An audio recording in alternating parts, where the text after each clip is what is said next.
we are going to create a painting in Keith Haring's style. So it's going to be something like this, but a little bit shorter. You're going to try to get 5 or 6 characters on there. You want to notice that the bodies are thicker than the arms and legs. The hands either look like a circle or almost like a foot, and there aren't any necks in his characters. So we're going to try to draw our characters the same way Haring drew his. Now your paper is 14 inches wide by 5.5 inches tall. So you need to plan ahead, and if you're going to have 5 characters or 6 characters. This is about the center of my paper. If I want 5 characters, then there should be a character right in the center. If I want 6, then there should be 3 on each side of the center. Alright, now I am using a Sharpie simply because my camera does not pick up pencil very well. I would recommend that you use pencil, and that way you can erase and modify as you need to. So if I was going to draw this guy right here, and I'm comfortable with drawing, I might be able to just draw him. I might be able to make a head, then look and see that the arm is higher than the bottom of the head, come up here, and draw my guy. I might be able to do that, but some of you might be thinking, ooh, I'm not all that confident in my drawing skills, so I need a trick. And if you know me, you know that I always have tricks for you. So if you're comfortable just drawing, you can go ahead and just draw your characters. And we'll add some action lines in there also. Keith Haring was very known for having lots of action lines on his paintings and drawings. But you don't have to add those right away. You could add those later if you want. So if you want a trick for drawing these, my trick would be to start out with a stick person and then make it thicker to be more like Keith Haring. So for example, if I wanted to make a character that looks like this guy, I would start off by making a circle for his head and then adding where the arms will be and where the leg will be. And once I have it kind of sketched out and I know where I'm headed with this, then I would come back and make it thicker. So we need this to be thicker. There's a little curve as you get down towards the leg. And then I'm going to make this thicker. And remember, if you're using pencil and you don't like how some of this turned out, you can easily modify just the spot that you don't like. You don't have to just erase the entire thing because you didn't like how his foot turned out. You could erase just his foot. And that's a much easier way to draw. Because professional artists use erasers just like amateur artists, but they're not going to erase their whole picture just because they don't like how the foot turned out.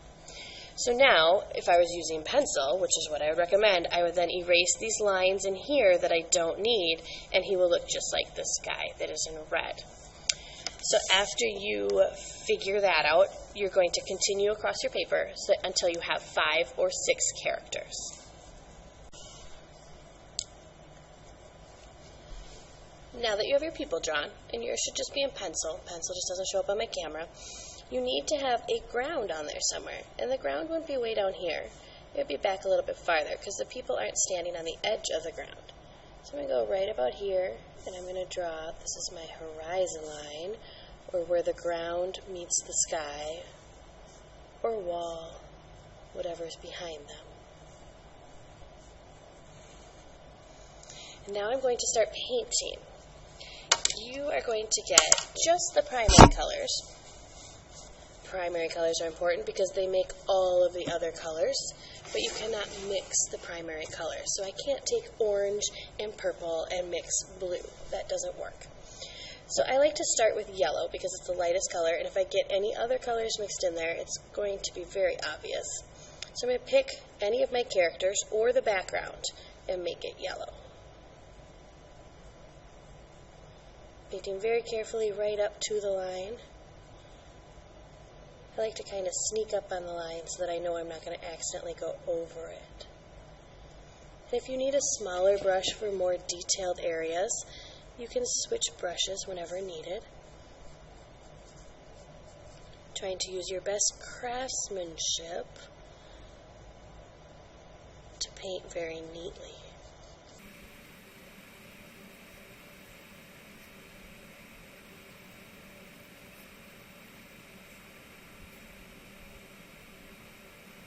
Once I'm done with that, I'm going to paint the bottom of the water container to get my brush nice and clean.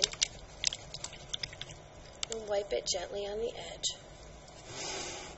Now for my secondary colors, or the second color I get after I mix two primary colors, I'm going to pick up some paint and move it to a new spot.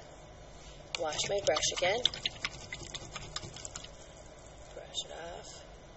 Pick up some more of the next color and stir it together in a new spot. This way, I still have yellow. If my orange is too red, I can add some yellow, which it is looking very much red right now. I'm going to wash my brush, wipe it on the edge, grab a little bit more yellow. If I had used all of my yellow, I wouldn't be able to change my color at all. It's starting to look a lot more orange, but I think just a little bit more yellow will help. There we go. Now I'm going to pick either the ground, the background, or a character to paint with my orange.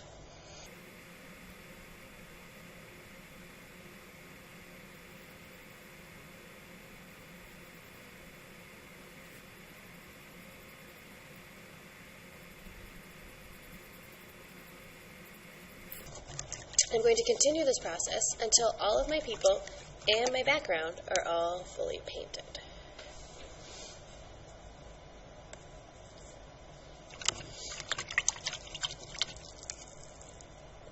I don't need as much blue as the yellow because it's a lot darker than the yellow.